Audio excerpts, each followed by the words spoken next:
नमस्कार। नमस्कार। आज आम आसी पहुँचीचु मयूरभंज जिलार खुंटा ब्लॉक अंतर्गत बासीपीठा ग्राम पंचायत तालकुंडा ग्राम रे थिबा जड़े अवसर प्राप्त डाक विभाग पोस्टमास्टर श्रीयुक्त रसानंद महांतर बासभवन रे श्रीयुक्त रसानंद महांत ए ग्रामर जड़े वरिष्ठ नागरिक सी विभाग अवसर नेला परे मध्य वर्तमान सामाजिक काम सक्रिय अच्छा निकटर बसचंती सहधर्मिणी बासंती महांत एवं तांको पाखरे बसचंती ये ग्रामर जड़े उच्च शिक्षित आकाश बाहिनी रे जड़े ऑफिसर भाव में काम करुवा श्रीयुक्त चंद्रशेखर महांत।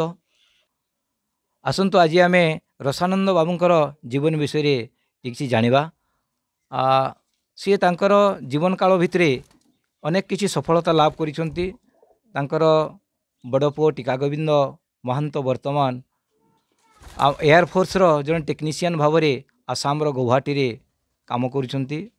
तांकर आउ जड़े पुओ जी होउछंती आमर ईश्वर चंद्र महांत बापी सी मध्य जड़े बहुत उत्सर्गीकृत समाजसेवी छुआ जे कि आमर सबु कम आगभर ही सामाजिक कम आगे आसती।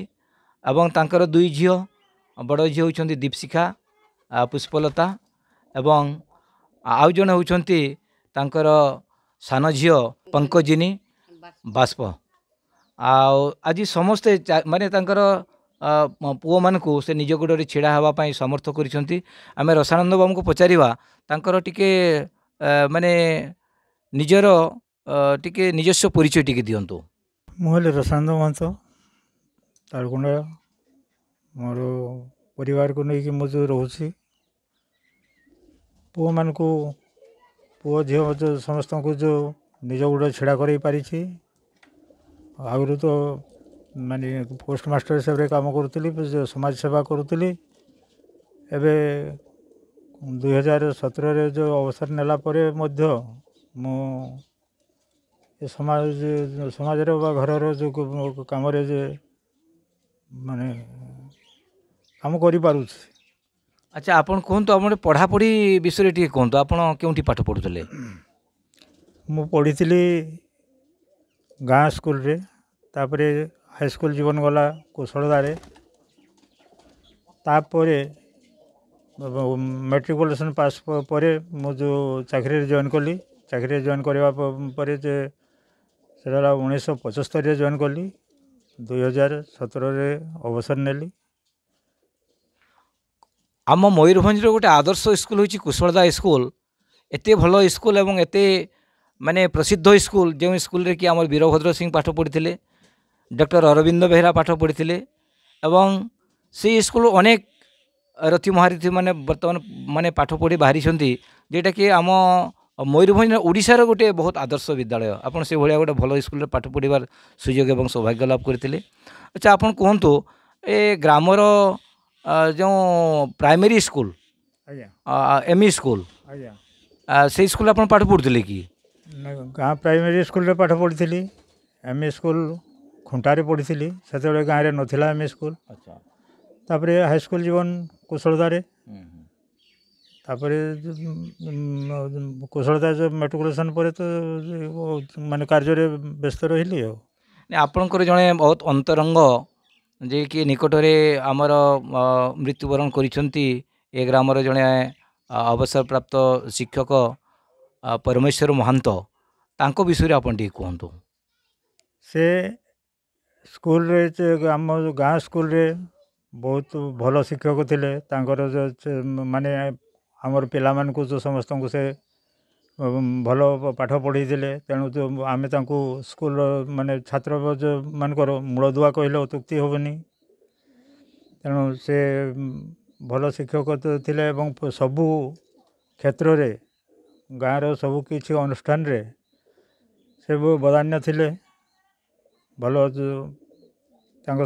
गाँ सहित ये सहित भल संपर्क थिला। तेणु से जो एबे चलीगले आमको टे दुख लगिला। ଆମେ ବର୍ତ୍ତମାନ ସେଇ ତାଙ୍କ ଇଏରେ ଦୁଃଖିତ ରହିଛୁ, ତାଙ୍କୁ ଭୁଲି ପାରୁନେ। ଆମେ ଆଶା କରୁଛୁ ତାଙ୍କର ଆତ୍ମାର ସଦ୍ଗତି ହଉ ଏବଂ ସେ ଭଲରେ ଥାଆନ୍ତୁ। ଆପଣଙ୍କର ଯେଉଁ ଦୁଇ ପୁଅ ଥିଲେ, ଆପଣ ଟିକାୟତ ମହାନ୍ତ ଯିଏକି ବର୍ତ୍ତମାନ ଆମର ଅଛନ୍ତି ଏୟାରଫୋର୍ସରେ, ଟିକା ଗୋବିନ୍ଦ ମହାନ୍ତ, ତାଙ୍କୁ ମଧ୍ୟ ସିଏ ପାଠ ପଢ଼େଇଥିଲେ। ଆଜ୍ଞା, ଆଚ୍ଛା, ପୁଷ୍ପଲତାକୁ ମଧ୍ୟ ପାଠ ପଢ଼େଇଥିଲେ। ସବୁ ପିଲାଙ୍କର ମୂଳଦୁଆ ସିଏ। ଆଚ୍ଛା, ମାନେ ମୋଟାମୋଟି ଭାବରେ ଆପଣଙ୍କର ସବୁ ପିଲାଙ୍କର ସେ ମାର୍ଗଦର୍ଶକ ଥିଲେ, ପଥ ପ୍ରଦର୍ଶକ ଥିଲେ ଏବଂ ତାଙ୍କର ମାର୍ଗଦର୍ଶନରେ ସେମାନେ ଆଜି ସମାଜରେ ପ୍ରତିଷ୍ଠା ଲାଭ କରିଛନ୍ତି। ମୋଟାମୋଟି ଆପଣଙ୍କ ସହିତ ବି ତାଙ୍କର ବହୁତ ମଧୁର ନିବିଡ଼ ସମ୍ପର୍କ ଥିଲା। ବହୁତ ଭଲ ସମ୍ପର୍କ ଥିଲା। ସବୁ କାମରେ ତାଙ୍କର ପରାମର୍ଶ ନେଉଥିଲି, ସବୁ କାମରେ ତାଙ୍କ ସହିତ ବସା ଉଠା କରୁଥିଲି ଏବଂ ସବୁ କଥା ବୁଝୁଥିଲି। ସେ ମୋତେ ସବୁବେଳେ ସଦୁପଦେଶ ଦେଉଥିଲେ ଏବଂ ଭଲ ମାର୍ଗ ଦେଖାଉଥିଲେ। ଯାଉ ବହୁତ ବହୁତ ଧନ୍ୟବାଦ। ଆଜି ଆମେ ଆପଣଙ୍କର ଛାତ୍ର ଜୀବନ ବିଷୟରେ, ଆଉ ଆପଣଙ୍କର କର୍ମମୟ ଜୀବନ ବିଷୟରେ, ଆପଣଙ୍କର ପାରିବାରିକ ଜୀବନ ବିଷୟରେ ଏବଂ ଆପଣଙ୍କର ଜୀବନର ଯେଉଁ ମୂଲ୍ୟବାନ ସମୟ ଆପଣ ଅତିକ୍ରମ ଦେଇଛନ୍ତି ଏ ସମାଜ ପାଇଁ, ସେ ପ୍ରସଙ୍ଗରେ ଆମେ ଜାଣିବାକୁ ପାଇଲେ। ସେଥିପାଇଁ ଆପଣଙ୍କୁ ଆମେ ବହୁତ ବହୁତ ଧନ୍ୟବାଦ ଦେଉଛୁ। ଆଉ ଆମର ଓଡ଼ିଶା ସଂକେତ ଟିଭି ତରଫରୁ ସମସ୍ତଙ୍କୁ ବହୁତ ବହୁତ କୃତଜ୍ଞତା ଏବଂ ଶୁଭେଚ୍ଛା ଜଣାଉଛି। ଧନ୍ୟବାଦ, ନମସ୍କାର।